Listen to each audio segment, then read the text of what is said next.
Welcome to Graham Kerr's Kitchen. It's really two programs in one. This is a series that appeals to your creative side. Food that is sumptuous stuff. How could that be? This is a program about people who want to eat healthy and reduce calories. Actually, it's about food with an aromatic quality that fills the nose. Oh, sure, but it's also about keeping my arteries clean by reducing fat. But it doesn't mean a thing if the food isn't rich and colorful. Maximize the flavor. Okay, but I must have healthy food that I can cook in minutes. I must minimize the risk. So welcome to Graham Kerr's Kitchen, where we get our heads together just for you.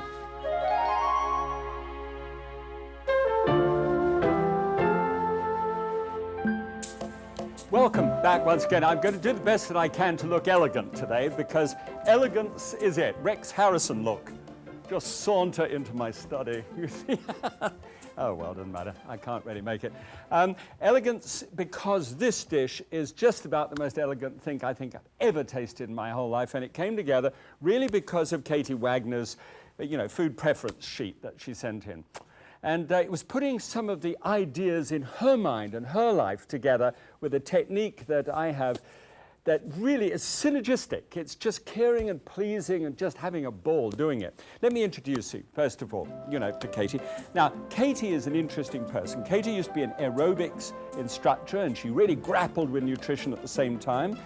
She believes 30% of calories and fat is just about right for her family. She's married. Her husband's name is Gary. She has two boys, 8 and 9 years of age at the moment. She's 30-something, because it depends on actually when this program is played.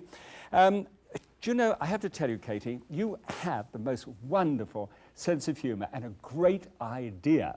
When you were telling me that what actually happens in your life is that your boys, or maybe even your husband, actually criticized your food on one occasion, and you said, fine, I can almost hear you say it, drawing yourself up to your full height, looking them straight in the eye, say, then you cook.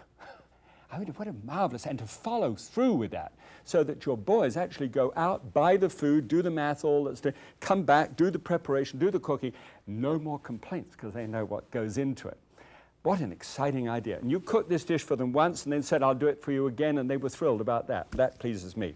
All right, let's have a look at some of what you have written. Now, this is, you fill this in for me, so this is what you like as national cooking style. Chinese, Thai, and Mexican. What a fascinating combination of flavors that is. Cooking methods, steaming and stir-frying. That follows, obviously, on the cooking styles. Kung Pao, chicken, very hot. That gives you sort of the idea of some pepper flakes in there. Sloppy Joes and Kung Pao, boy, you're certainly an eclectic person. And fish dishes, I noted that. Cilantro and ginger I've featured in some of the seasonings. This started to move vigorously now in me. Fish you like and beans you enjoy and bananas. I thought that was interesting because it was a smoothness of texture. And carrots. Lemongrass you had never actually picked up, but you went to the trouble of finding out where it was because there was no Chinese store near you or Asian market, but you found it and are thrilled about having got it. Now, I'm thrilled that you're thrilled. Soy sauce, frozen yogurt. Well, anyway, believe me, I didn't put frozen yogurt and soy sauce together in the dish. But this is a fantastic dish. You ready for it? Come on, I'll show you how it's done.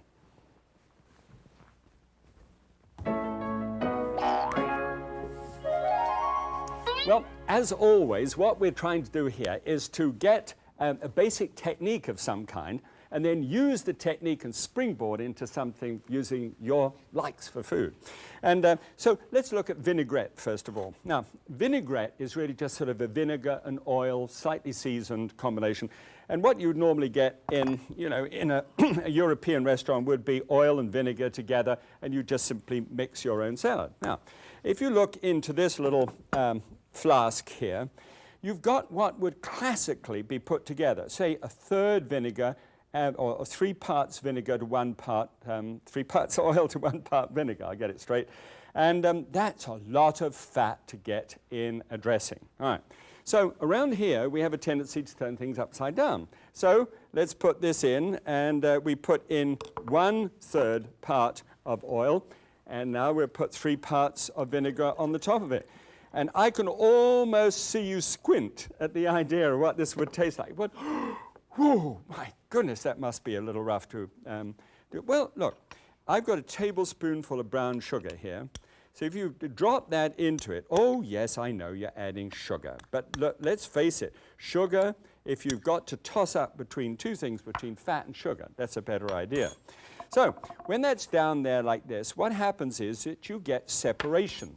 And the oil separates from the vinegar. Even that's down, you know, it's not so sour as it was, it's sweeter. But you need something to emulsify it, because no matter how hard you shake it, in a moment or two, it's gone. Well, some things really do work. This is a teaspoonful of dried mustard, and when you put it into the top and then shake it vigorously, what happens is that it emulsifies. It holds the oil and the vinegar together, which is very important if you're going to use this as a sauce, okay? Now, you don't just have to use those ingredients. You can do other things as well. For example, here you can use breadcrumbs. Now, breadcrumbs can emulsify things. Potato can emulsify. And it has to be slightly cooked. And slightly cooked root vegetables can as well. And all these herbs, different kinds of herbs, basils, mints, chives, all of it will work. And it has to go through a mixer, a blender, and really whiz up in a blender. Now, if you do that, please use an oil which will take it. Now, this is the oil I generally use. It's an extra light oil. It doesn't mean to say it's low in fat. It's just low in flavor. They've taken the very fine, well, they've taken a good quality oil and taken the olive oil flavor out. This is one of the best kinds of olive oil ever put out in the whole world. It's absolutely magnificent, green, extra virgin olive oil. But if you whiz that in a blender, it'll destroy the oil. It can only be used gently, combining it with other things. By the way, whilst we're at it, just quickly, here are a couple of vinegars that I would use rather than the heavy vinegar for salad dressing. One would be a tarragon vinegar here with bits of tarragon in the bottle, white wine. And the other new input here is a rice vinegar. Very intriguing. You'll find that in the sort of oriental section in the supermarket. Okay? So, anyway, those are some things about vinaigrette. I'm going to turn the whole thing upside down once again and see what's on the menu for you. Today on Graham Kerr's Kitchen, smoked Chilean sea bass. Tender smoked sea bass set on aromatic couscous with a pale green cilantro dip. Okay, Katie, off we go. Now, this is the elegant stuff, and as you know, this is really quite easy to do once you've got the ingredients. It's somewhat unusual. Okay, so hang on to your seat straps. First of all, here is a couple of sheets of heavy-duty foil. And if you simply scrunch that foil up together to make what looks like a little saucer, and simply flatten the base of that saucer to make sure that it's completely flat there. Round at the top, but flat underneath. Now, here I've got 2 packets of Earl Grey tea. Yeah, I mean, truly, 2 packets of tea. And here 4 cloves and some brown rice, 2 tablespoons full of brown rice. Right? Just drop that all in together, and the tea will start to smoke because the rice will start to actually brown in this. Now, I used to add sugar as well to help it to get along. Absolutely unnecessary, and kind of gave an off flavor. So this is completely without that. Now, drop that down into totally bare pot. There's nothing in there whatsoever. The pot's been on the heat. Put that on there. You'll see very soon when you start to get some smoke coming. It takes about 3 or 4 minutes, okay? Now let's have a look at couscous. Couscous is not sort of, you know, a funny sort of guy who's saying, couscous, you know, to his girlfriend, that sort of stuff. No, I mean, that's old stuff. This is some trimmings here of this little fellow. Now, this is lemongrass, and this I mentioned a little earlier on, and Katie went out. Katie never seen this before, but she got it. Now, it looks like this. It's just like a tall piece of grass. It grows now. Doesn't have to be imported. You know, it grows all over the country, particularly in California. I know you say everything grows in California, but this is just fantastic. It just feels like lemon. It's just, and grass between the two, just fabulous. What I'm going to do is in a small pot here, put a couple of little things, about half a teaspoonful of oil in there, and then drop the lemongrass into the top. Now, there's about 1/4 cup of lemongrass trimming. Now, this is the outside piece of root ginger. That's the skin. This is just to make it like a kind of flavored stock. On the top here is just a few pieces at the top of scallions, green onions. And this little finely sizzled bit there is the outside piece of a lime, of the actual zest of lime. If you can't get this lemon, grass, one thing you could do is to take the outside rind off a lemon and use that in its place. You'll need to have the rind of a whole lemon in order to be able to make this recipe up, okay? But I do please go out like Katie did. All right, when that's just, and your nostrils are full of the smell of it, take nearly 4 cups of fish stock and just pour that into the top. And the fish stock is simply good, fresh fish bones, onion, a few bay leaves, and simmer that for about 20 minutes and then strain it, and you've got it made. Okay, so that's just stirred around there. Now, you just cook that for about 10 minutes, like making tea in a way. And what you've got is drained about 3 cups left because you'll actually have some of it boil off. And so I've got 1 cup in this side here, and I'm going to use this for the vinaigrette stuff. And this one here I'm going to use for the couscous, all right? So there's 2 cups there, 1 cup there. If you've got that followed, hey, we're ahead of the game.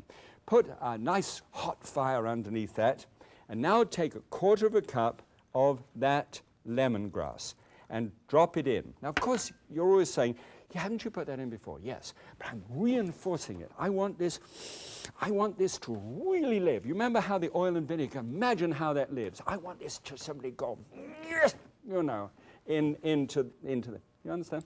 Okay, and this is very thin slices of ginger, and about 4 tablespoons full. If you crush it down into a tablespoon, you could measure it that way. It's a little awkward, but that's the way it is. Stir it around, bring it up under the heat there, and reduce it. Just really go for it. All right, now this one was just at the boil just a moment or 2 ago, and when it is at the boil, we put in this stuff called couscous. Now, this is what it looks like. It's referred to as Moroccan pasta, and you can find it, where all the grains and beans and things are nowadays. And it's really good stuff, actually. A long time ago, it used to be made, it's hard durum wheat, it's semolina flour, and they make this up like pasta. Really, it is pasta. And it takes forever. You do it in a couscousière and all kinds of things. But now it's been got so that when this is just at the boil, you then pour in the whole 10-ounce packet there. And it hasn't got any little sachets in it. It's just straightforward, just ordinary stuff. See, now come to the boil there. Take a spoon, stir it around a couple of times, and listen. If that isn't appealing, it's done. I mean, really, that's all there is to it. So pull it to the side of the stove. Now, one thing that I do like to do with this is to add 1/4 teaspoonful of pepper flakes. Just drop them in like that, and then give it a stir. In Morocco, they would put harissa on, which is an absolutely red-hot sauce, but I just want a little tingle to run through that. Just a little tingle. And just one other thing, a little bit of salt. I had some salt in the stock, but this needs to have just that little bit more, okay? So just leave it there. As a matter of fact, leave it with the lid off, and it can do its thing. Do you see this now? This is smoking. You can tell it's smoking. Now, if it's smoking too much, and you've got, this smoke going off, and it's setting off the fire alarm, and, that local brigade are coming round. That happened once to me, in the days gone past. And the fire brigade turned up at the TV station. It was wonderful. They all roared in, and they banged in the doors, and you say, well, come in, chaps. It was one of those great moments, and they stopped the tape, so we never got it on tape. So anyway, this stops it from over-smoking. And whilst I get everything ready for that. Now this, you know what this is? This is one of these steamer basket affairs that are around all over the place. Well, this works wonders for this smoking idea. Now, you do need, because you really will catch if you don't put just a little oil on first. This is Chilean sea bass, right? And I'm going to lay 4-ounce fillets of that onto the top. Halibut would do, but Chilean sea bass, if you haven't tried it, it's just so good. Don't miss it. All right. Now, as you can see, there's a certain amount of smoke. I wonder if I'm sending anybody a decent message. And you then drop that down on top of the smoke, okay? And then put this back on the top. And there. Oh, good. This is boiling away nicely. So we'll just let that now settle down. It takes just 8 minutes. And you see, you really don't have to do anything about that, but just simply watch it. Just set the timer and just make sure that it gets out all right. Don't overdo it. It's just perfect when it's done right. Okay, now, oh, I know. I just want to get a small saucepan on the heat there. And here I've got just 12 pieces of mint. That's nice, beautiful, fresh mint. And 2 tablespoons full of coriander, of cilantro. And then here, 3 tablespoons full of lime juice. I know that's exactly 3 tablespoons because I measured it. And just a couple of tablespoons full of oil. Now this is the oil, just one little smidgen more oil to go in the top of that, which is a sesame seed oil. Just a kind of it's almost like perfume more than, slightly overthrown. It's really a wonderful flavor, and it gives you a kind of exotic aftertaste. And 1 tablespoon only of the low sodium soy sauce. All right. So those are the items that go into there, together with, you remember the reduction over here? Remember how we actually did that? That was the reinforced stock, which is reduced now just like strong tea. Those are the pieces of ginger in there. So it's all strained out, so it really didn't matter just how you cut it. It's now out and perfect. Now, this forms the vinaigrette, if you like. I know it's a completely different kind of vinaigrette, but really that's what it is. Now, that is whizzed around, so it'll go green. Right? Now, about this time, let's have a look at the couscous. Now, here, drawn away from the side of the pan, that is it. It's just perfect. And into there, I'm going to put 2 tablespoons full of freshly chopped mint. And just because I feel like it, just a little bit more of the hot pepper flakes. Very intriguing flavor. And it's just perfect. And remember, if you try and do that by just boiling it up in water, you could wind up with something which is, frankly, a little bit dull. But this, by putting just a little salt in it, and with that pepper and the mint, and the fact that you cooked it in the stock as well, is going to turn out a fabulous thing. Now here, see, just a large spoon, and just tamp it down hard. Just press it down hard. I've got 3 others done there. You can put that away in the oven and just heat that up, and those can be ready to serve so that you draw them out of the oven. Now this is done here. That's just nice. Thank you. And with this, you just take a teaspoonful of arrowroot, right, and put it into the bottom of a little bowl, and then take some of this mix and just stir it in together. And that's a slurry. Now, I don't want a thick sauce, but I do want to be able to heat this up a little. So I've got here this very fragile flavor, and I just don't want it to get too hot, and I don't want it to lose its color or anything else. But pour a little of that arrowroot into that hot, and it's just turned perfectly. Don't bring it to the boil. You don't have to bring a thing to the boil with arrowroot. Right, ready? Now, we're just about done, and I'm just minutes away. Did it ring? It should have rung. Oh, it rung. I was just attending to something else. Good. So the moment it's done, lift the top off. Whoa! And this cauldron of activity in there. Look at what this is going to look like. See, isn't that look fantastic? Put the lid back on straight away and take it off the heat, because you really don't want to smoke up the neighborhood. And then wrap up that thing inside with newspaper. All right, here we go. We pour that sauce into a little side dish there, the vinaigrette, a hot vinaigrette. Then you do the greatest little piece of trickery in your whole life. You take this, okay, slide it right off onto the dish and lift it. I mean, really, doesn't that look great? You know, Katie didn't have one of those rings, so you know, she used a Tupperware container, and it worked just fine, apparently. So if anything you've got which you can mold the couscous in will be perfect. Now, slip that. It's brilliantly cooked. The Chilean sea bass really cooks fabulously. It feels rich, and it really isn't. Little strips here of carrot laid across. A few strips of cucumber laid the other way across them, like so. And then maybe a few strips of little drops here of red pepper, just dropped into the top. And some little scallions, just as a little keynote, just on the side. And some fresh mint dropped over the top.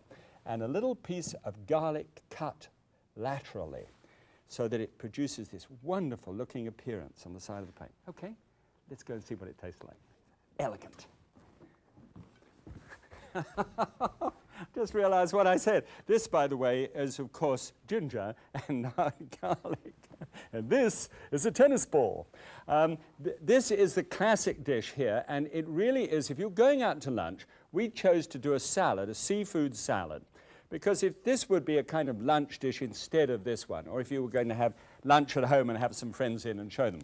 And that's wild when you get that kind of vinaigrette, which is the 3 parts to 1. 867, very high. 493 for this dish. 54 grams of fat, goes down to 11. Saturated is only 2. Calories from fat is 486, which is really 56% of the total. And this one here, we've only got 99 calories, which is just 20% of the total. So cholesterol is 120, and that's down to 60, so we've halved the cholesterol. Look at the sodium, 1,008, that's down to 381, so that's good news. And carbohydrate 63, because of course we've got the extra amount with the couscous. Now, how would you eat it? Well, I'll tell you, the actual fish comes apart in a magnificent way. It flakes perfectly.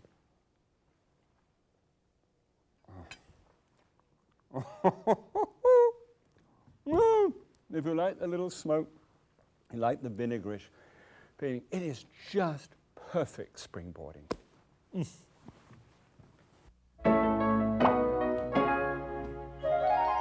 Well, you know, if you thought that was unusual, you ain't seen nothing yet. I'll show you what that is in just a moment. 1 medium-sized onion, just throw it into the pan and saute it up.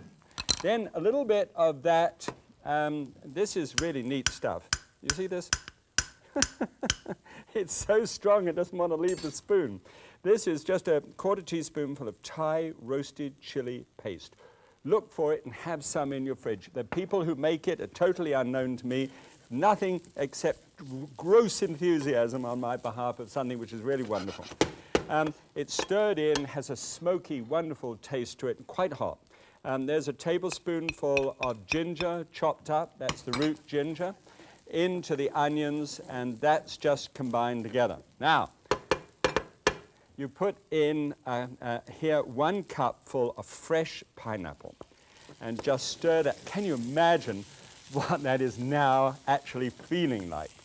And into that, you place 2 4-ounce pieces of orange Roughy. That's another kind of fish which is getting to be very popular. Now, into here, you then take one of these ice cubes.